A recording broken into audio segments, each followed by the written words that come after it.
Olá, como vai? Tudo bem? Hoje vamos falar sobre a origem do feriado do 21 de abril. Você sabe o porquê? Quais os motivos que levaram a ter o dia 21 de abril como feriado nacional?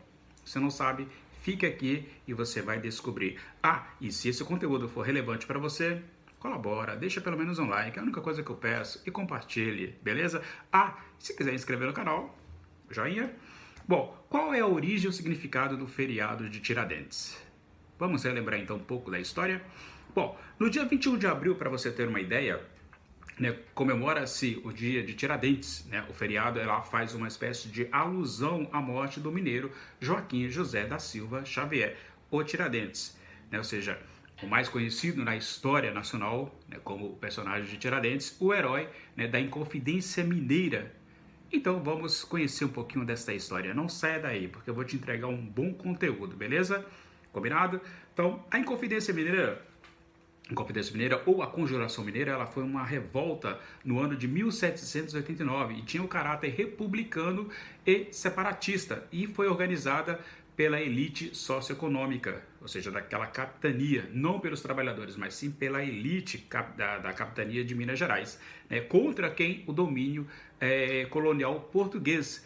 E ela foi baseada nos ideais do iluminismo e teve uma forte influência da Revolução Americana, que resultou na independência dos Estados Unidos. Então, no século XVIII, para você ter uma ideia, Minas Gerais era a capitania mais próspera do fruto da atividade mineradora, ou seja, da extração de ouro. Ela vai trazer ali riqueza e desenvolvimento para a região.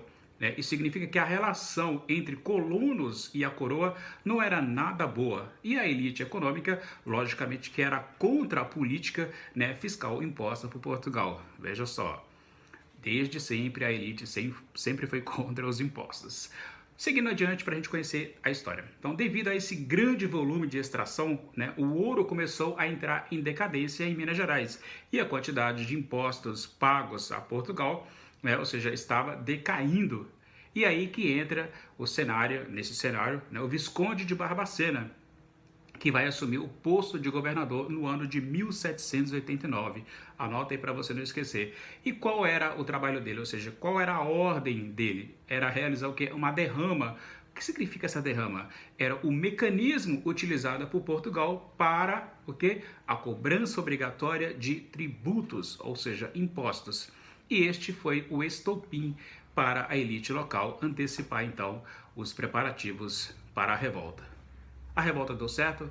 Não, a revolta não deu certo. Na verdade, a conspiração ela nem chegou a ser iniciada, pois foi descoberta após autoridades coloniais de Minas Gerais receberem denúncias. Sim, denúncias, delações premiadas, ali já existia naquele período ali. E o movimento foi traído por Joaquim Silvério dos Reis, ou seja, que fez a denúncia para obter o perdão de suas dívidas com a coroa. Ou seja, uma delação premiada.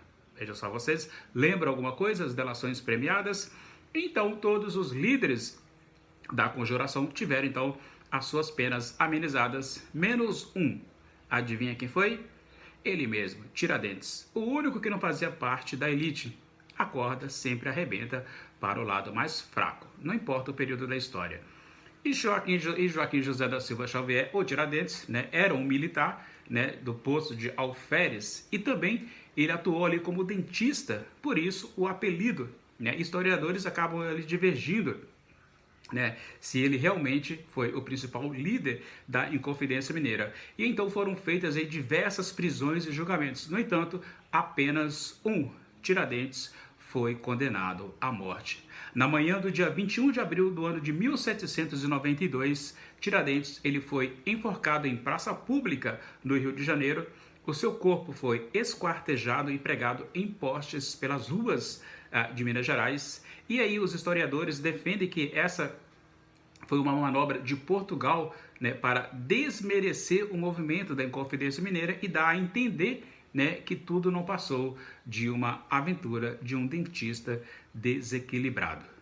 Ou seja, o herói nacional, apesar disso, no século XIX, o movimento republicano elegeu Tiradentes como um mártir cívico-religioso e antimonarquista. fazendo então prosperar as pinturas que o aproximam da imagem de Cristo, ou seja, ele acabaria virando o herói nacional, e como o tornou, o dia 21 de abril se tornou o feriado nacional em 1890, gente. Em 1890 passou a ser feriado nacional logo após a proclamação da República, que ocorreu no ano de 1889, no dia 15 de novembro de 1889. E no ano de 1890 passou a ser feriado nacional, o dia 21 de abril. E a imagem de Tiradentes como um militar patriota, ela foi exaltado tanto na pintura, tanto na ditadura de 64 a 85, como também pelos movimentos de esquerda que o consideram um símbolo de rebeldia em não aceitar as ordens provenientes do governo português, ou seja, da coroa portuguesa, que apenas extraía a riqueza deste país. E, além de extrair a riqueza, cobrava altíssimos impostos. A elite foi contra e sobrou apenas, aliás, todos aqueles que faziam parte dessa conjuração mineira foram perdoados, exceto um, Tiradentes, que pagou com a sua morte no dia 21 de abril do ano de 1792. Então é isso. Espero que você tenha gostado desse relato a respeito o porquê 21 de abril é feriado e do que se trata, né, da vida de Tiradentes, né, de Joaquim José da Silva Xavier, ou Tiradentes. Bom, espero ter contribuído, né, para que você saiba de fato, porque muita gente comemora feriados, mas não se dá a menor conta ou não tem a menor preocupação em saber o porquê daquele feriado. Né? Por que está acontecendo aquele feriado? Ele passa 2, 3, 4 dias e não sabe os motivos do feriado. E aqui espero ter ajudado, contribuído para que você aí saiba que o feriado trata-se de Joaquim José da Silva Xavier, o Tiradentes, que foi morto no dia 21 de abril do ano de 1792 e seu corpo foi esquartejado. Ele foi acusado de conspirar contra a coroa portuguesa. É isso. Se esse conteúdo foi relevante para você, deixa um like, inscreva-se no canal e compartilhe. Vejo você no próximo vídeo. Tchau. Ou na próxima videoaula.